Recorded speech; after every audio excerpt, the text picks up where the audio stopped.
Pertanyaan, apakah setan bisa menyesatkan manusia ketika sakaratul maut?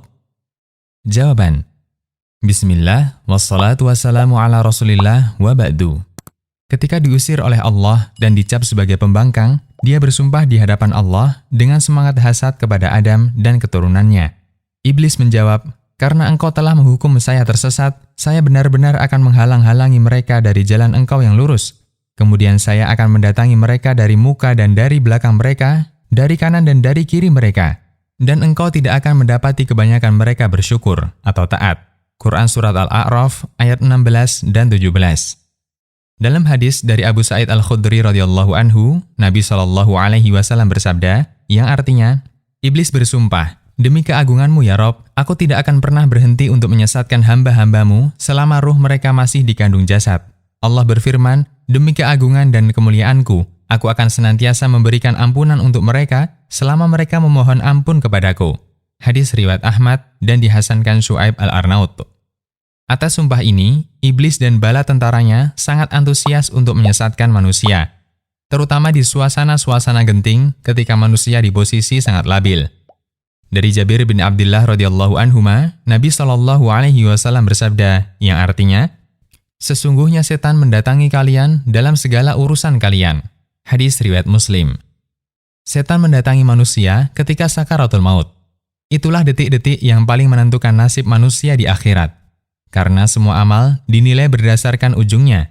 Di saat itulah, setan tidak akan menyia-nyiakan kesempatan.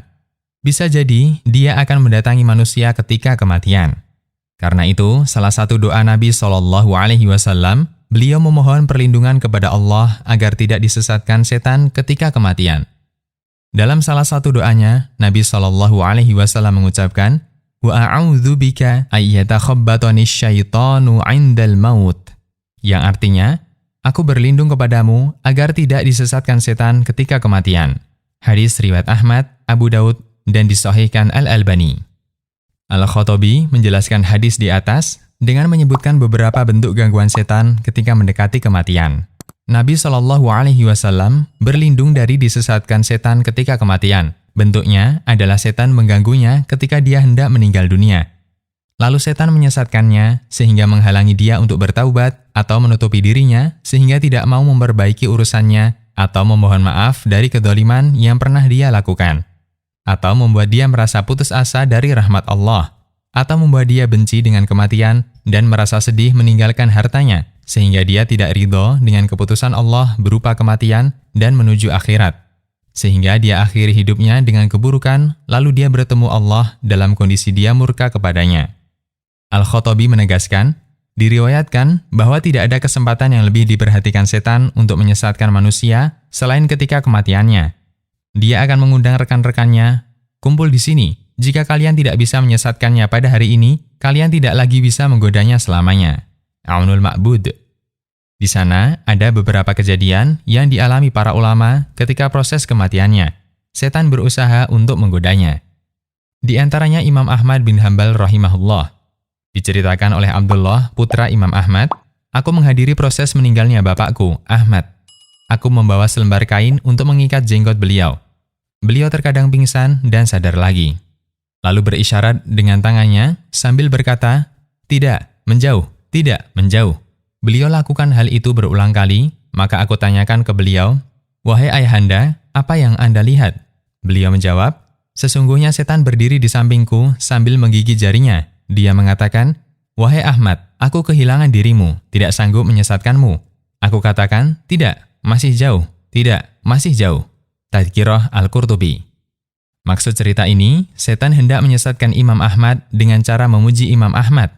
Setan mengaku menyerah di hadapan Imam Ahmad agar beliau menjadi ujub terhadap diri sendiri dan bangga terhadap kehebatannya. Tapi beliau sadar ini adalah tipuan. Beliau tolak dengan tegas, "Tidak, saya masih jauh, tidak seperti yang kamu sampaikan." Tidak bisa kita bayangkan andaikan ujian semacam ini menimpa tokoh agama atau orang awam di sekitar kita. Termasuk juga kejadian yang pernah dialami salah satu ulama Cordoba. Seperti yang diceritakan Imam Al-Qurtubi. "Saya mendengar guru kami, Abu Abbas Ahmad bin Omar, di daerah perbatasan Iskandariyah bercerita, saya menjenguk saudara guruku, Abu Ja'far Ahmad bin Muhammad, di daerah Cordoba. Ketika itu beliau sedang sekarat. Ada yang mentalkin beliau, ucapkan La ilaha illallah. Tapi orang ini malah menjawab, tidak, tidak. Setelah beliau sadar, beliau bercerita, ada 2 setan mendatangiku, satu di sebelah kanan dan satunya di sebelah kiri. Yang satu menyarankan, matilah dengan memeluk Yahudi, karena itu adalah agama terbaik. Satunya berkata, matilah memeluk Nasrani, karena itu adalah agama terbaik. Lalu aku menjawab, tidak, tidak. Tadhkirah Al-Qurtubi. Memang tidak semua orang mengalaminya. Ada yang mengalami kejadian demikian dan ada yang tidak mengalami. Namun setidaknya ini menjadi peringatan bagi kita akan betapa mencekamnya sakaratul maut. Karena yang menentukan status manusia adalah ujung hidupnya. Nabi SAW bersabda yang artinya nilai amal ditentukan keadaan akhirnya. Hadis riwayat Bukhari, Ibnu Hibban, dan yang lainnya. Semoga Allah menyelamatkan kita dari semua tipu daya setan.